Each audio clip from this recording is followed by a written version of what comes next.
আউযু বিল্লাহি মিনাশ শাইতানির রাজিম। বিসমিল্লাহির রহমানির রহিম। এখন আমরা আলোচনা করব the code of criminal procedure section 247 নিয়ে। তো অনেক সময় দেখা যায় যে একটি মামলা চলমান অবস্থায়, এখানে মামলা বলতে বোঝানো হয়েছে নালিশি মামলাকে, যেটি প্রাইভেটলি একটা মামলা দায়ের হয় বাদীর মাধ্যমে, থানার মাধ্যমে নয়, যেটি জি এর মামলা অথবা প্রসিকিউশন মামলা সেটি নয়, এটি হলো সি এর মামলা বা ব্যক্তি বাদী হয়ে যখন কোনো মামলা দায়ের করেন। তো সেকশন 247-এ বলা হয়েছে নন অ্যাপিয়ারেন্স অফ কমপ্লেনেন্ট। তাহলে নালিশকারী যদি অনুপস্থিত থাকে তাহলে মামলার বিচার প্রক্রিয়ায় কি ফলাফল হবে সেটি উল্লেখ করা হয়েছে। তো আমরা সরাসরি মূল ধারায় আলোচনায় চলে যাই। সেখানে বলা হয়েছে if the summons has been issued on complaint, যদি যিনি নালিশকারী ওনার উপরে সমন ইস্যু করা হয়, and upon the day appointed for the appearance of the accused, এবং আসামির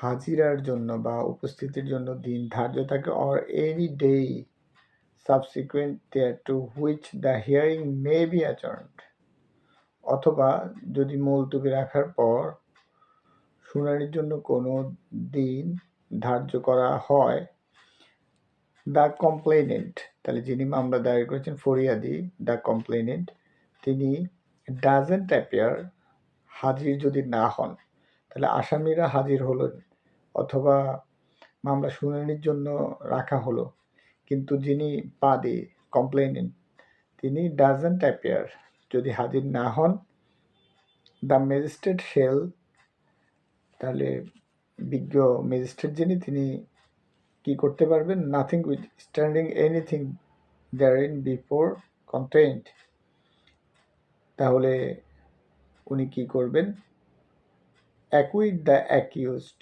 তিনি আসামিকে খালাস দিবেন। তাহলে 247 অনুযায়ী আসামিকে খালাস দিবেন, unless for some reason he thinks, এখানে হি বলতে ম্যাজিস্ট্রেটকে বোঝানো হয়েছে, proper to adjourn the hearing of the case to some other day, তাহলে ম্যাজিস্ট্রেট যদি মনে করেন যে অন্য কোনো দিন পর্যন্ত এটি মুলতবি করার প্রয়োজন না মনে করেন, তাহলে ম্যাজিস্ট্রেট যদি উপযুক্ত কোনো কারণ ছাড়া এটি মুলতবি রাখা প্রয়োজন না মনে করেন, তাহলে তিনি আসামিকে খালাস দিবেন। শেষে একটা ব্যাখ্যামূলক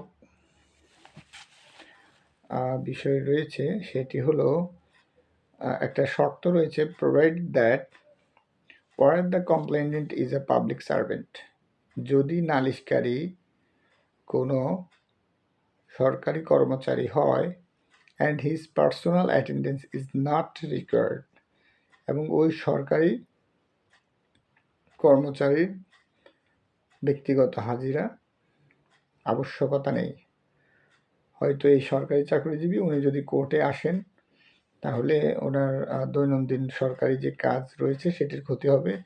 তো এই ধরনের সরকারি পাবলিক সার্ভেন্ট যারা, তাদেরকে কোর্ট যদি ব্যক্তিগত হাজিরা থেকে অব্যাহতি দেয়, তাদের ক্ষেত্রে এই নন অ্যাপিয়ারেন্স এটি প্রযোজ্য হবে না। পূর্বে আমরা যেটি বলেছি যে বাদী না আসলে মামলাটি খারিজ করবেন, সরকারি সার্ভেন্টের জন্য এটি হবে না। The magistrate May dispense with his attendance and produce with the case, তাহলে তার উপস্থিতি ছাড়াই বিজ্ঞ ম্যাজিস্ট্রেট তিনি মামলাটি কার্যক্রম চালিয়ে যেতে পারবেন যদি নালিশকারী হন কোনো সরকারি চাকুরিজীবী। তো এখন আমরা দেখব যে কিভাবে এই ধারা অনুসারে আসামি পক্ষে খালাসের জন্য 247 অনুযায়ী দরখাস্ত বিজ্ঞ আদালতে দাখিল করতে হয়। সেই দরখাস্তের নমুনাটি। তো আমরা এখানে একটি দরখাস্ত দেখতে পাচ্ছি। প্রথমে আদালতের নাম থাকবে। এখানে বিজ্ঞ সিনিয়র জুডিশিয়াল ম্যাজিস্ট্রেট ১ নং আদালত নোয়াখালী, এটি একটি আদালতের নাম। তারপর মামলা নাম্বার থাকবে এবং এখানে রাষ্ট্রবাদী হবে না, এটি ভুল হয়েছে। এখানে যিনি বাদী হবেন তার নাম থাকবে। হ্যাঁ, এখানে রাষ্ট্র না, এখানে যে ব্যক্তি বাদী হয়ে মামলা করবেন রাষ্ট্রের পরিবর্তে সেই ব্যক্তির নাম থাকবে এবং আসামিদের নাম থাকবে। তো দরখাস্তে সাধারণত আসামিদের পূর্ণাঙ্গ নাম ঠিকানা লেখার দরকার নেই, শুধু নাম থাকলেই হবে। হ্যাঁ, তো আমরা এরপরে প্রার্থনার অংশে দিব। আসামি পক্ষে মামলাটি ফৌজদারি কার্যবিধির ২৪৭ ধারার বিধান মতে খারিজের প্রার্থনা।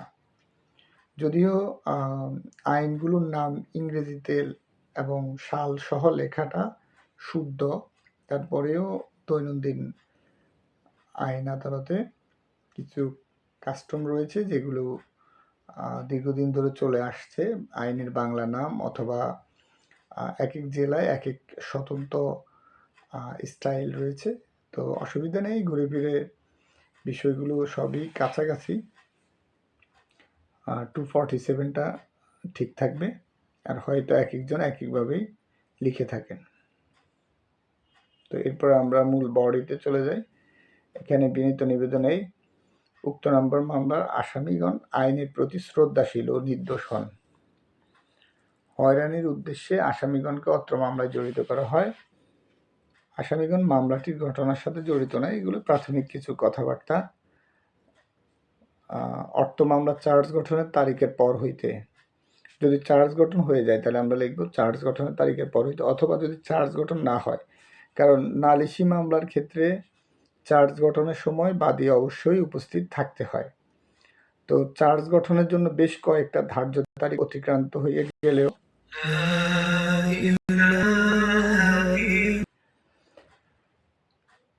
তো এখানে দেখতে হবে যে যদি চার্জ গঠন হয়ে যায় তাহলে বলবো চার্জ গঠনের পর অনেকগুলো তারিখ অতিক্রান্ত হয়েছে, বাদী আসে নাই। অথবা যদি চার্জ গঠন না হয়, চার্জ গঠনের জন্য ধার্য আছে, এই ধার্য থাকা অবস্থায় বাদী হয়তো ২-৩টা তারিখ আসে নাই। তো এই ধরনের ক্ষেত্রে আমরা অবস্থা অনুযায়ী লিখব। তো অর্থ মামলার চার্জ গঠনের তারিখের পর হইতে অথবা চার্জ গঠনের জন্য বেশ কয়েকটা ধার্য তারিখ অতিক্রান্ত হইয়া গেলেও নালিশকারী পক্ষ কোনো সাক্ষী, যদি চার্জ গঠন হয়ে যায় তখন লিখব যে নালিশকারী পক্ষ কোনো সাক্ষী বিজ্ঞ আদালতে উপস্থাপন করিতেছে না, অথবা আমরা বলবো চার্জ শুনানির জন্য বিজ্ঞ আদালতে উপস্থিত হচ্ছে না। ইতিমধ্যে সকল প্রসেস জারি হইয়া বিজ্ঞ আদালতের নথিতে শামিল আছে, তাহলে বাদীর উপরে প্রসেস জারি হয়েছে যে বিজ্ঞ আদালতে আসার জন্য। অথবা অনেক ক্ষেত্রে আদালত দেখা যায় যে এই ধরনের ক্ষেত্রে খারিজের পূর্বে বাদীকে একটা শোকজ করেন যে কেন তার মামলাটি 247 অনুযায়ী খারিজ করা হবে না।